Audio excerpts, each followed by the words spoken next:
चलो बेटा आप प्रक्षिप्त गतिની વાત કરીએ છીએ આજે આપણે। તો પ્રક્ષિપ્ત ગતિ એટલે શું? તો પ્રક્ષિપ્ત ગતિ એટલે અહીંયા આગળ જ્યારે કોઈ પદાર્થને સમક્ષિતિજ દિશા સાથે થીટા ખૂણે પ્રારંભિક વેગથી ફેંકવામાં આવે અને એ પદાર્થ જ્યારે બે પ્રકારની ગતિ એક સાથે કરે કે જેમાં સમક્ષિતિજ દિશામાં અચળ વેગથી ગતિ કરે અને ઉર્ધ્વ દિશામાં ગુરુત્વ પ્રવેગની અસર હેઠળ ગતિ કરે તો એવી ગતિને પ્રક્ષિપ્ત ગતિ કહેવાય। અને પ્રક્ષિપ્ત પદાર્થ માટે પ્રારંભિક વેગના આપણી પાસે બે ઘટક હોય। એક ઘટક v0x એટલે v0 cos θ અને v0y બરાબર v0 sin θ। સમક્ષિતિજ દિશાનો ઘટક છે આ ઉર્ધ્વ દિશાનો ઘટક છે। હવે માનો કે t સમયે આ પદાર્થ આ બિંદુએ પહોંચે અહીંયા આગળ જ્યાં એનો વેગ v છે તો એ v આગળ એને t સમય લાગ્યો b બિંદુએ પહોંચતા તો t સમય બાદ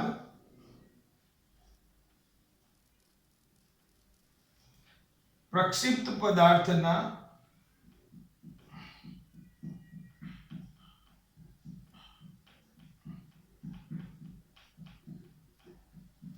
વેગના ઘટકો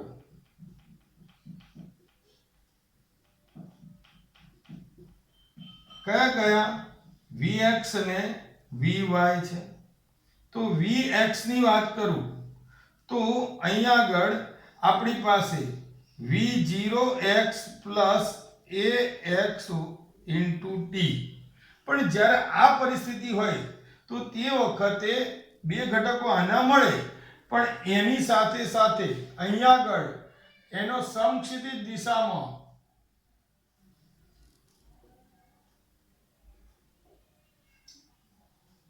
વેગ અચળ છે અને વેગ અચળ છે એટલે ax બરાબર 0 થઈ જાય કારણ કે વેગ અચળ હોય એટલે વેગમાં ફેરફાર ના હોય અને એટલે વેગમાં ફેરફાર ના હોય તો પ્રવેગ એટલે એકમ સમયમાં થતો વેગમાં ફેરફાર એને પ્રવેગ કહેવાય। ફેરફાર જ શૂન્ય થાય તો પ્રવેગ શૂન્ય થઈ જાય અને ઉર્ધ્વ દિશામાં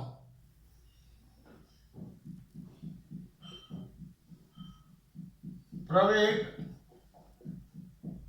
ay બરાબર -g થશે। તો આપણે આ બંનેનો ઉપયોગ અહીંયા આગળ કરવાનો છે। તો આ પ્રમાણે જોવા જાવ તો vx બરાબર v0 cos θ + 0 * t। તો હવે vx બરાબર v0 cos θ। એ જ રીતે હવે આપણે y અક્ષની દિશામાં લઈએ। હવે y અક્ષની દિશામાં એટલે કે ઉર્ધ્વ દિશામાં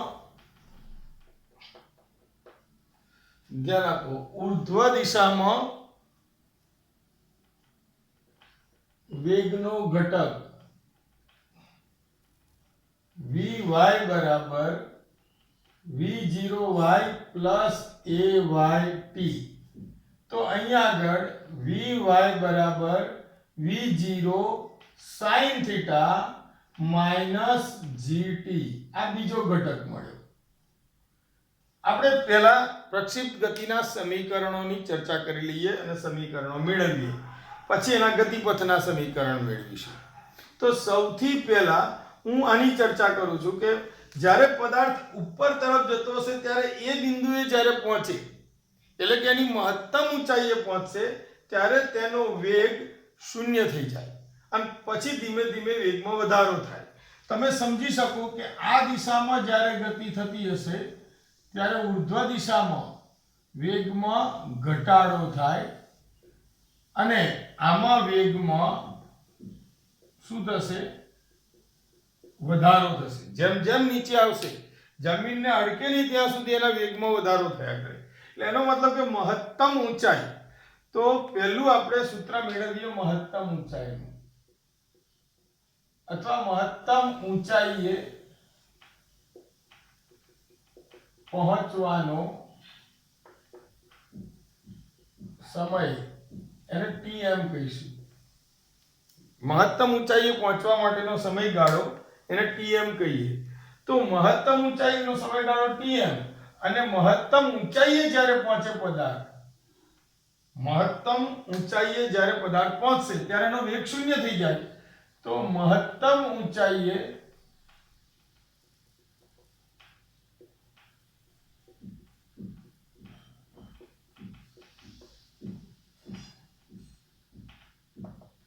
અને વેગ શૂન્ય થઈ જાય એટલે vy બરાબર શૂન્ય.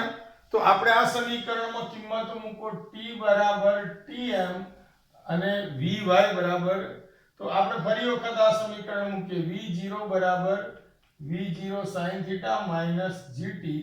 તો આ થયું શૂન્ય, v0 sin θ માઈનસ gtm. આ ભાગા બાજુ લાવો, gtm બરાબર v0 sin θ, તો tm બરાબર v0 sin θ છેદમાં g.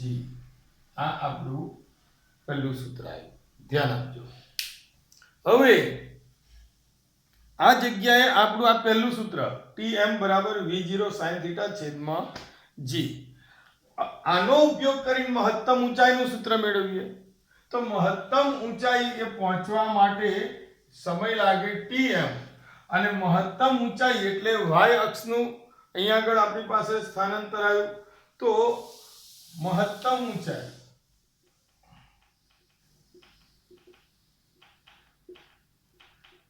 h, તો જે પ્રક્ષિપ્ત પદાર્થ નો વેગ જે ઊંચાઈએ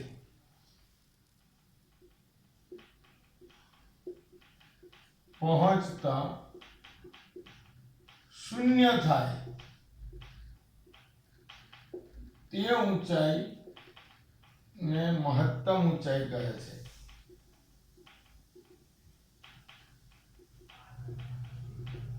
બરાબર.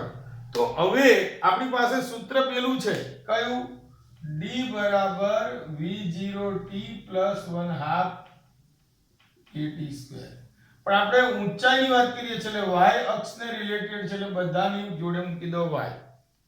તો dy એટલે આવ્યું y v0 sin θ અને મહત્તમ ઊંચાઈએ પહોંચવાના તમે એટલે tm. તો tm એટલે આપણી પાસે છે v0 sin θ છેદમાં g, પ્લસ નું માઈનસ થઈ જાય 1/2 g કૌંસમાં v0 sin θ છેદમાં g એનો વર્ગ. તો હવે આપણી પાસે v0 ગુણ્યા v0 સ્ક્વેર sin સ્ક્વેર θ છેદમાં g, અહીં માઈનસ 1/2 g કૌંસમાં v0 સ્ક્વેર sin સ્ક્વેર θ છેદમાં g સ્ક્વેર. તો g ગયું, વર્ગ ગયો.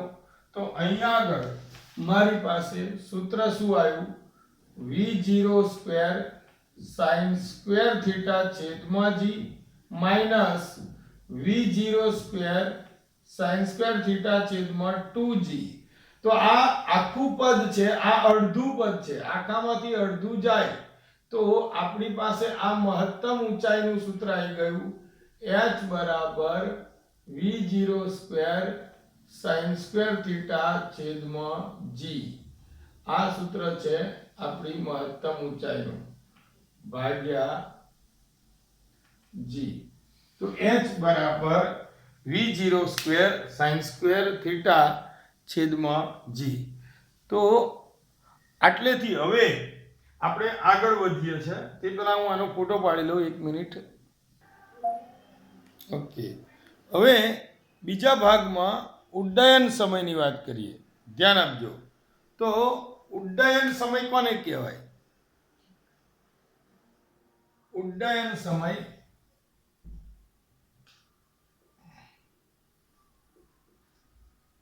તો પ્રક્ષિપ્ત પદાર્થ જ્યારે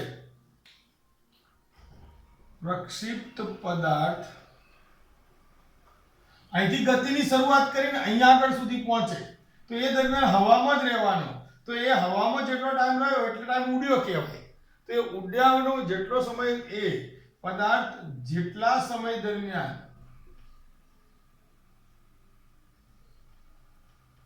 અથવા એવું તો ના આપણે લખીએ, પણ પદાર્થ ગતિની શરૂઆત કરે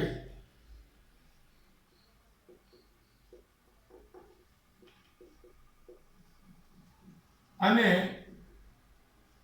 જમીન પર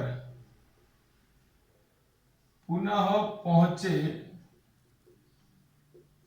તે સમયગાળાને ઉડ્ડયન સમય કહેવાય, જેને TF કહે છે. આ સમયગાળો તો ઉડ્ડયન સમય એટલે અહીંયાથી પદાર્થે શરૂઆત કરી અને પાછો એ મૂળ મતલબ જમીનથી શરૂ થઈને જમીન પર પાછો પહોંચે, તો એ સમયગાળાને આપણે ઉડ્ડયન સમય તરીકે ઓળખીએ. બરાબર. તો એનો મતલબ એણે વાય અક્ષનું સ્થાનાંતર એનું શૂન્ય થયું. આનો મતલબ એમ થયો કે વાય અક્ષને અનુલક્ષીને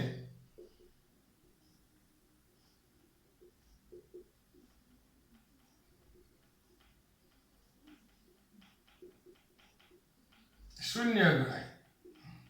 કેમ બેટા?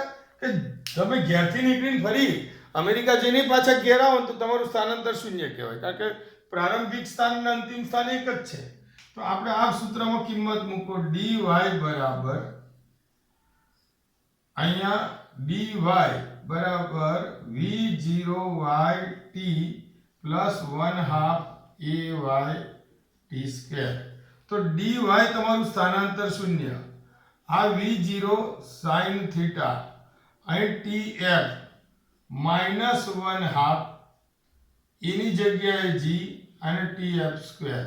આ માઇનસ આ બાજુ લાવો એટલે 1/2 gtf² બરાબર v0 sin થીટા tf. આ ગયું તો tf એકલો રહી ગયો. અહીંયા આગળ બગડો નીચેથી ઉપર આવ્યો, v0 sin થીટા છેદમાં g. તો આ થયો બેટા આપણી પાસે tf ઉડ્ડયન સમય. અને હવે આજના દિવસનું મતલબ આ સેશનનું છેલ્લો ભાગ અવધિ. તો પ્રક્ષિપ્ત પદાર્થે સમગ્ર ગતિ દરમિયાન સમક્ષિતિજ દિશામાં કાપેલું અંતર પ્રક્ષિપ્ત પદાર્થ દ્વારા, ધ્યાન આપજો, પ્રક્ષિપ્ત પદાર્થ દ્વારા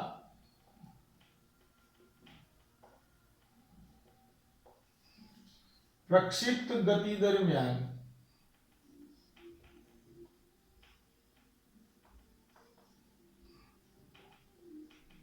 સમક્ષિતિજ દિશામાં